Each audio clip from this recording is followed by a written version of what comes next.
First, tap the ABB main menu. Then tap Backup and Restore. And then tap Backup Current System.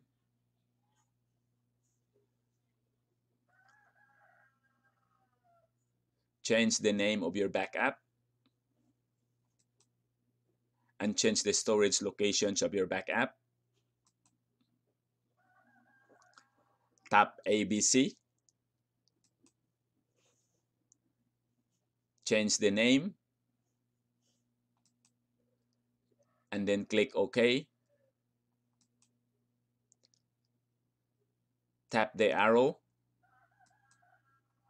Continue clicking the arrow.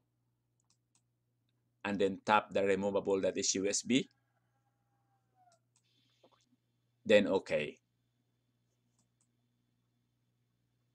After that, tap Backup. And then it will back up your current files. To restore a file, click the main menu. Click Backup and Restore. Click Restore System. Choose the backup folder. Tap 2 times until you find your USB files. Then tap removable, that is the USB. Then tap OK. Then restore files.